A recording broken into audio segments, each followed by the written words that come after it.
lunchtime here in Nagano City, and the prefecture of Nagano is particularly famous for soba noodles, which are buckwheat noodles. Down this main street, which connects Zenkoji on one end and Nagano Station on the other end, you can find tons of soba noodle restaurants. The tricky part is picking out which one to eat at. Now for me, things are a little bit easier. Right now, it's still kind of the New Year's holiday period. A lot of restaurants are not open right now, but this one is Daizen Soba. A little bit hard to find if you don't read kanji because there's no English signs anywhere. But this place is quite popular. So you can see soba noodle comes in both the cold type and also the hot type with soup. Looks pretty good to me, and they're open and I'm hungry, so let's go inside.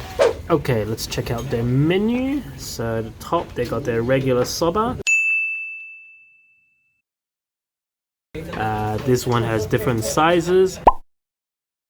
They also got a different type of soba here, so that's called Sarashina soba. I'm not exactly sure what the actual difference are, but down here you have the combination, so you just want to get both. You got two different types of soba noodle here. The regular buckwheat noodle, not exactly sure what's going on here, but you can see the noodles are very clear. The noodles are served cold. If you want the soup, that comes in a separate container. So on top you got the wasabi and spring onion, and you take the lid off.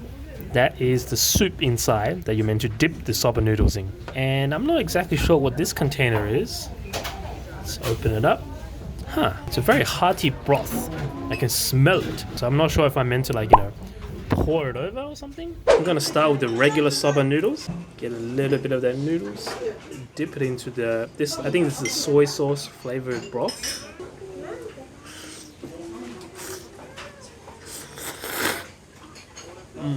Yeah, it's definitely soy sauce flavored broth. Very, very clear, very refreshing. I can see how this would be excellent in summer. In winter, when it's super cold outside, I would probably prefer something a little bit warmer. And I think that's why they give us this broth. Let's dip it in here. Not as much flavor in the broth. I much more prefer the flavor of this one. Now let's try the other type of noodle. This one is the clear type of noodle. Might be able to soak up flavor better.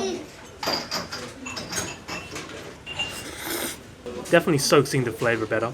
Whereas for the regular soba noodles, there is a inherent flavor in the noodle already. Texture is also a little bit different. This one is a little bit more chewy compared to the regular soba noodles. If I had to pick which one I think I like this one more. You know what I'm going to do for even more refreshing taste? Take a little bit of wasabi and then get the noodles.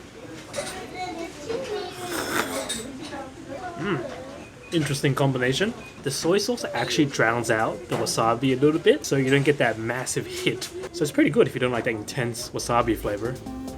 In between meals of soba, you can visit the Nishinomon Yoshinoya Sake Brewery, just a short walk from Zenkoji. Here you can try a tasting course of locally produced sake entirely free. I'm not a big fan of alcohol, but I do like free stuff. And while you drink, they'll do their best to explain the process of making sake, even though they don't speak much English. They also make a variety of miso paste here that you can also taste test for free. Although I have no idea why a sake brewery is making miso paste. For dinner, we're trying a different soba restaurant, this time away from the touristy area of Zenkoji. This is where the locals in Nagano come to eat soba. The restaurant is called Sobadokoro Togakushi. Again, it's very local, so there's no English signs anywhere, so you might have a little bit of trouble finding this place.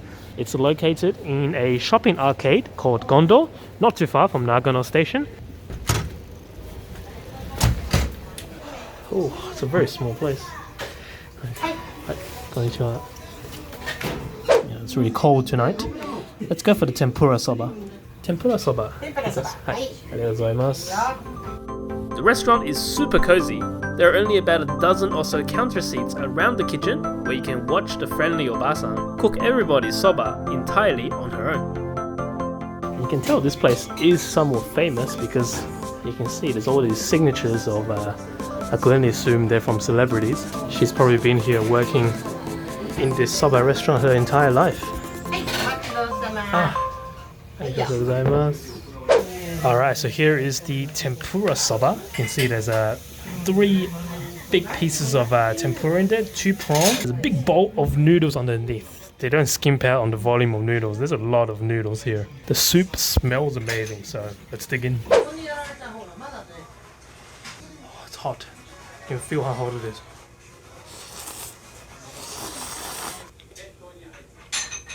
I like that chewy noodle texture. There's a lot of flavor in the broth.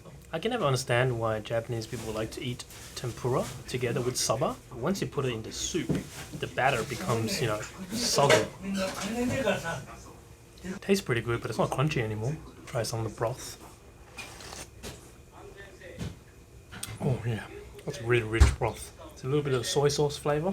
They also provide this some kind of flavoring. It says 7 flavors on top of it. Alright, let's see what that flavoring does to the soup. Ooh, a little bit of spicy. It reminds me of furikake, like the flavoring that you put on rice. I think I added too much. Yeah, now the noodles are spicy as well. I would highly recommend you add some to the soup. Just don't add too much like I did, it gets a little bit spicy. Now, Japan might have a reputation for being very high-tech, but some places they're still very old school. You can see here, to get out of the train station, you physically have to give the ticket to an attendant. There's no machine or anything. That's how old school this place can get.